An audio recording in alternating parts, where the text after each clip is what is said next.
સમાસ કોને કહેવામાં આવે છે?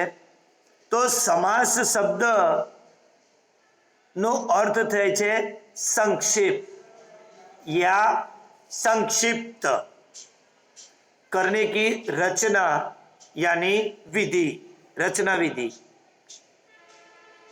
राजा का कुमार सख्त बीमार था। राजकुमार सख्त बीमार था।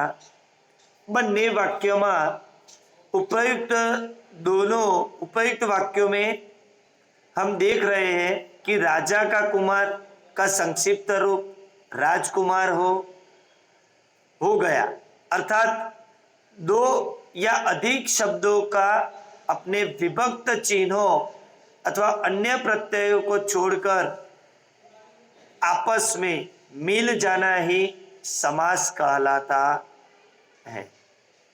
तात्पर्य यह है कि समास में कम से कम दो पदों का योग होता है, यानी दो पदों का मेल होता है। जब वे दो या अनेक पद एक हो जाते हैं तब समास होता है। समास कब बनता है?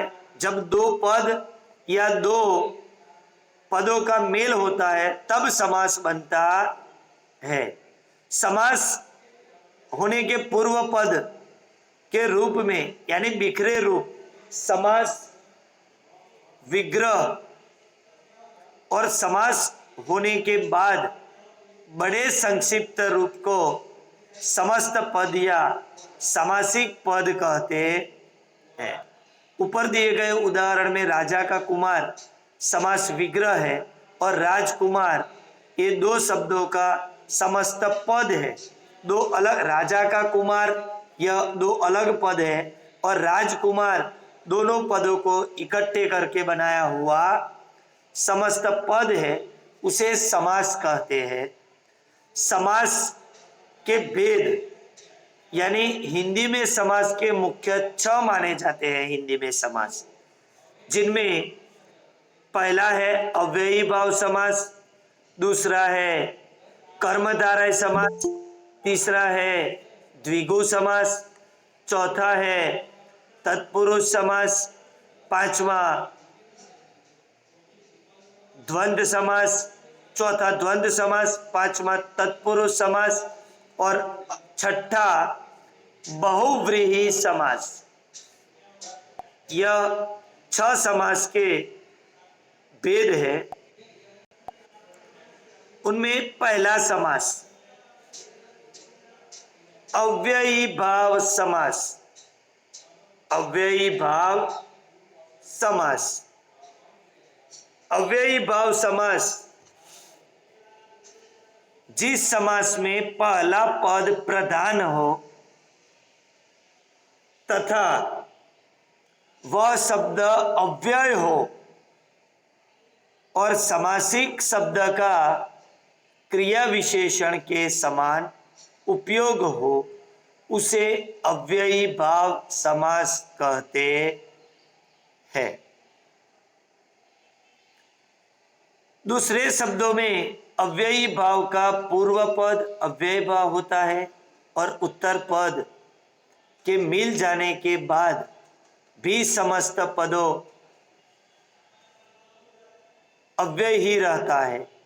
क्रिया विशेषण आदि अविकारी शब्द जिनका स्वरूप किसी भी लिंग, वचन या काल के प्रयोग करने के पर बदलता नहीं है, वे अव्ययी कहलाते हैं।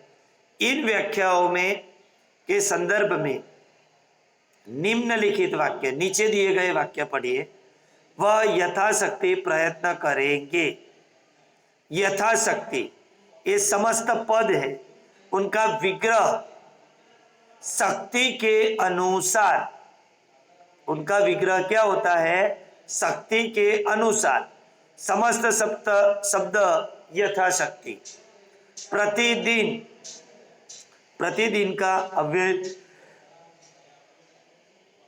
लड़का प्रतिदिन विद्यालय जाता है तो प्रतिदिन शब्द का विग्रह प्रत्येक दिन यानी दिन दिन, आजीवन,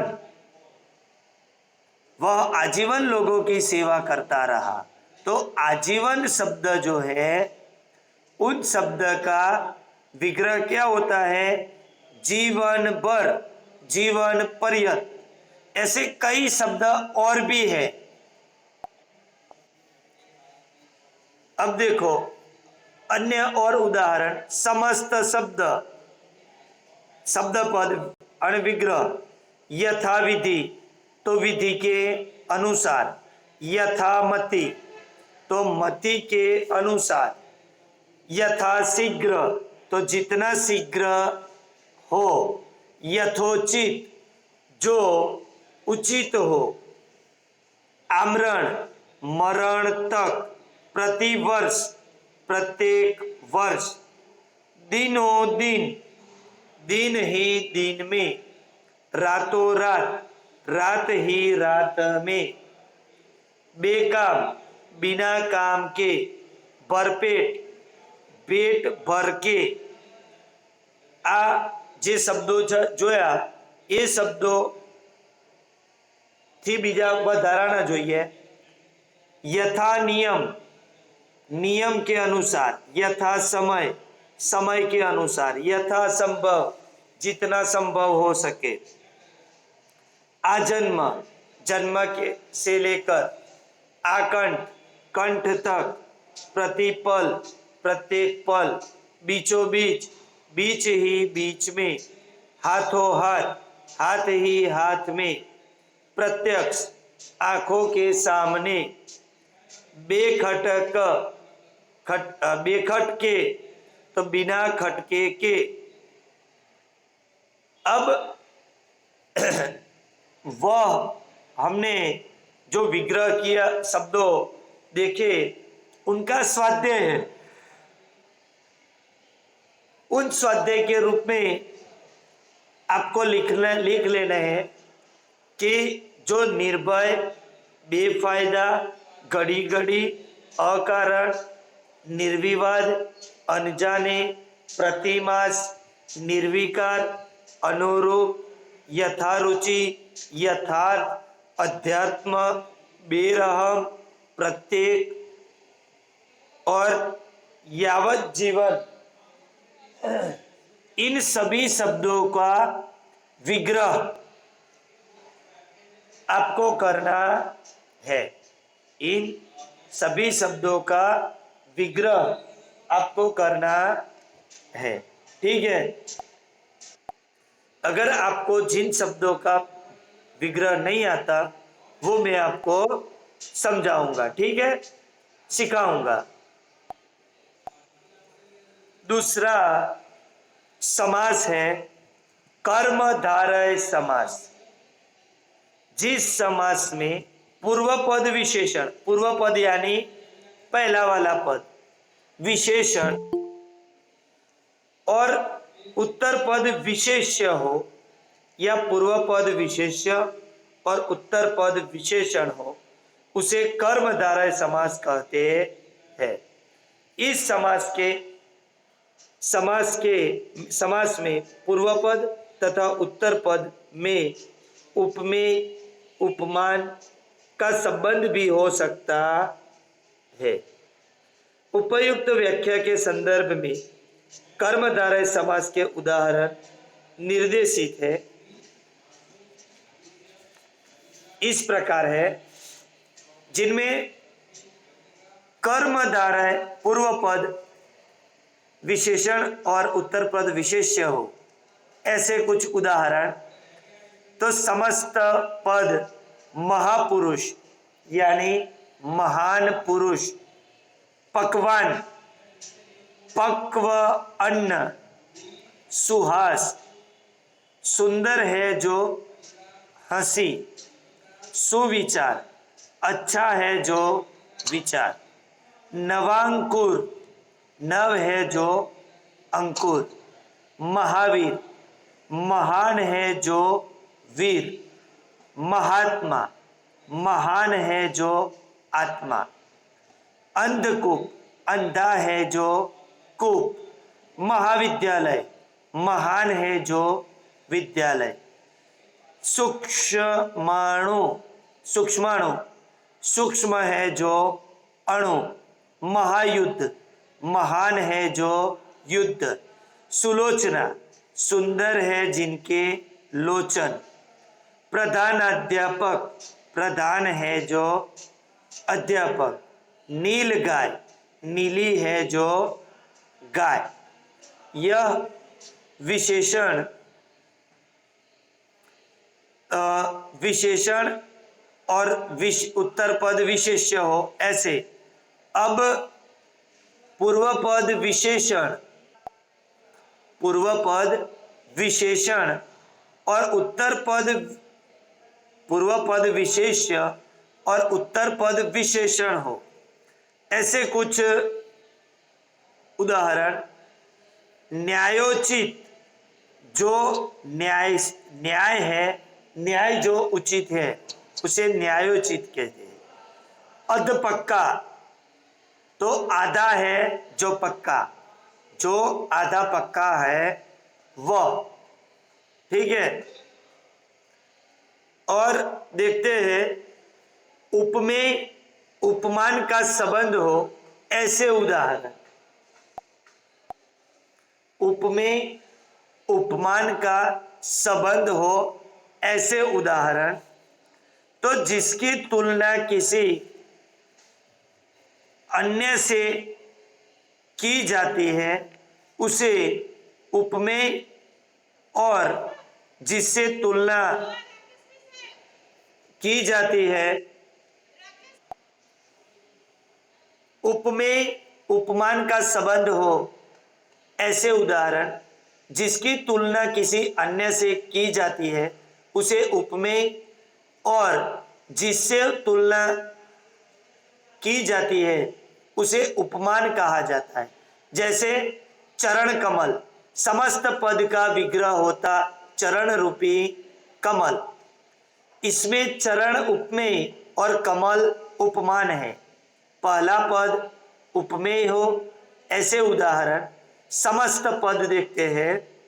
स्त्री रत्न यानी स्त्री रूपी रत्न, देह लत्ता, देह रूपी लत्ता, नरसिंह, नर रूपी सिंह, ग्रंथ रत्न, ग्रंथ रूपी रत्न, नयन बाण, नयन रूपी बाण।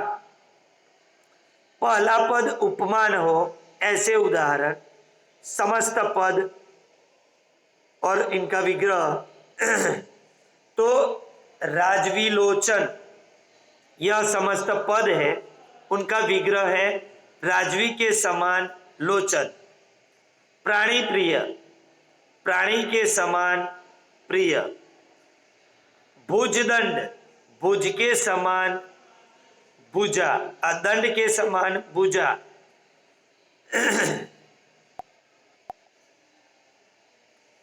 मृग लोचन, मृग के समान लोचन। पाषाण हृदय, पाषाण के समान है जो हृदय। कनकाभ, कनक के समान आभा। कनकलता, कनक के समान लता, लता यानी डाल, कोमल डाल ऐसा होता है। कमल नयन, कमल के समान नमय नयन। कर कमल, कमल के समान कर यानी हाथ। ध्यातव्य यानी जब पहला पद उपमान हो तो दोनों पदों के बीच के समान का प्रयोग किया जाता है। तो द्विगु, द्विगु समास का अर्थ होता है जहां समस्त पद का पहला शब्द संख्यावाचक अथवा परिणामवाचक विशेषण होता है उसे द्विगु समास कहते हैं। या परिणामवाचक विशेषण होता है, वहां द्विगु समास होता है, जिसका विग्रह इस प्रकार है। त्रिकाल, त्रिकाल का अर्थ होता है त्रि का अर्थ होता है तीनों कालों का समूह, तीनों कालों का समूह। त्रिफला, तो त्रि यानी त्रिफलों का समूह। पंचामृत, पंचमृत यानी कि 5 मृतों का समूह। इस उदाहरणों में क्रमांक 1 और 2 में पहला शब्द संख्या विशेषण है और दूसरा और क्रमांक 3 में पहला शब्द परिमाणवाचक विशेषण है। अतः ये द्विगु समास है। इसके अन्य उदाहरण देखते हैं।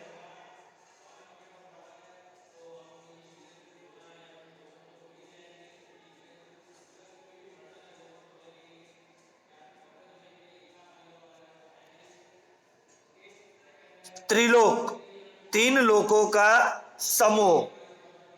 चौगुनी, 4 गुनी। नवरात्रि, 9 रात्रियों का समूह। पंचनद, 5 नदियों का समूह। चतुष्कोण, 4 कोण वाला। नवग्रह, नवग्रहों का समूह। अष्टाध्यायी, 8 अध्यायों का समाहार। चौमासा, 4 मासों का समाहार। चवन्नी, 4 आनों का समाहार। चौराहा, 4 राहों का समाहार। सप्ताह, 7 दिनों का समाहार। त्रिवेणी, 3 वेणियों का समाहार।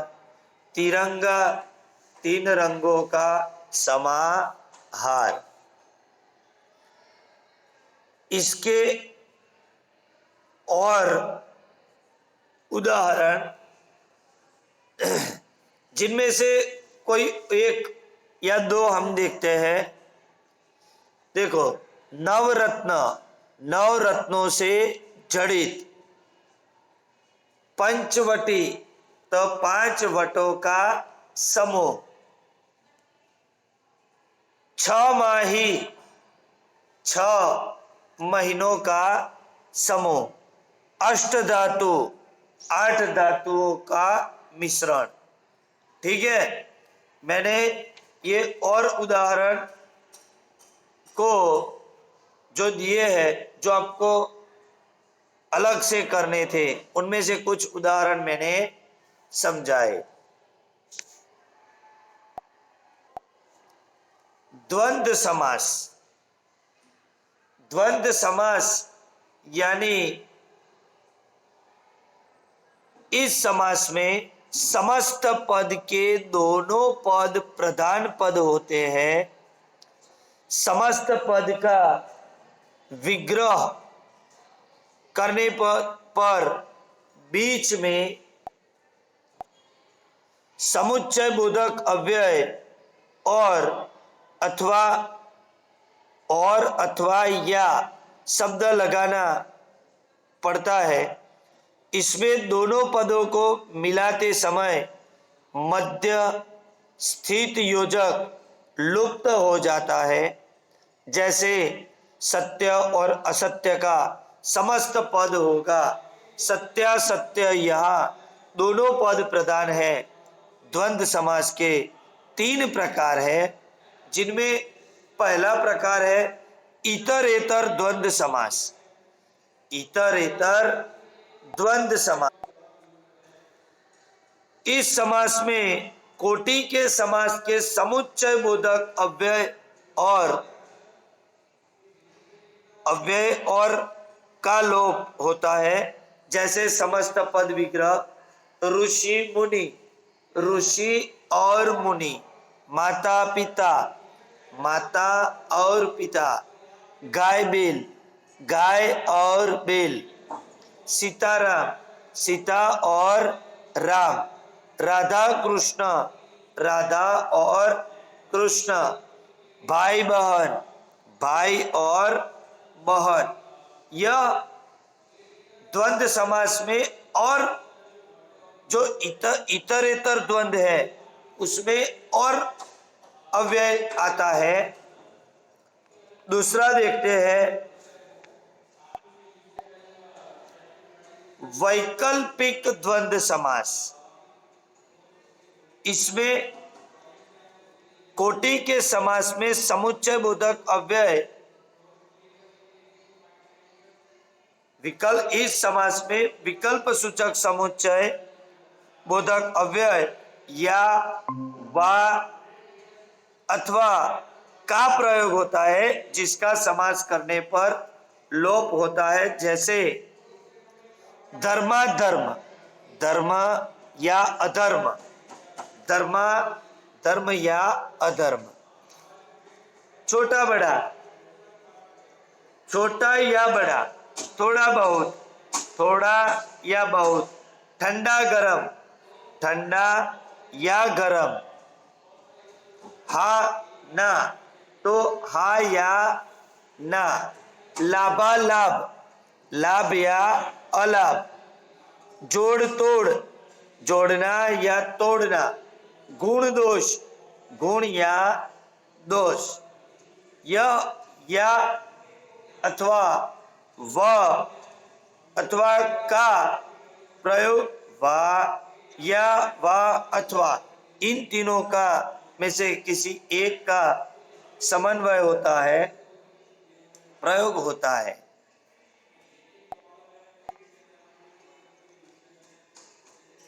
समाहार द्वंद्व समास, जिस समास से उनके पदों के अतिरिक्त उसी तरह का और भी अर्थ सूचित हो, उसे समाहार द्वंद्व समास कहते हैं। जैसे दाल रोटी, दाल रोटी वगैरह, कपड़ा लता, कपड़ा लता वगैरह, सेठ साहूकार, सेठ तथा साहूकार आदि धनी लोग, रुपया पैसा, रुपये पैसे गहने वगैरह। जैसे धातु द्वातत्व बिंदु, जब दोनों पद विशेषण हो और उसी अर्थ में, जब द्वातव्य बिंदु, जब दोनों पद विशेषण हो और उसी अर्थ के आए, तब वह द्वंद्व न होकर कर्मधारय हो जाता है। जैसे भूखा प्यासा लड़का रो रहा है, यहाँ भूखा प्यासा लड़के का विशेषण है, अतः कर्मधारय समास के अन्नगर्थ आएगा। निम्नलिखित द्वंद्व शब्द समास का विग्रह कीजिए, वह अपने हिसाब से करना है। गंगा या गंगा यमुना, तो उसका द्वंद्व करना हो गंगा यमुना वगैरह। स्वर्ग और नर्क, जैसे रुपया पैसा, तो रुपया पैसा गहने वगैरह आदि शब्दों का जिसमें समन्वय होता हो, उस प्रकार यह द्वंद्व समास जो तीन प्रकार में विभाजित है, इतरेतर द्वंद्व, वैकल्पिक द्वंद्व और समाहार द्वंद्व, इन तीनों द्वंद्वों में समाविष्ट है। इस प्रकार यह द्वंद्व समास कार्यरत है। ठीक है, हमने चार समास देखे। उन चारों में चार समास में अव्ययी भाव, कर्मधारय समास, द्विगु समास और द्वंद्व समास, इन चार समास का हमने अभ्यास किया।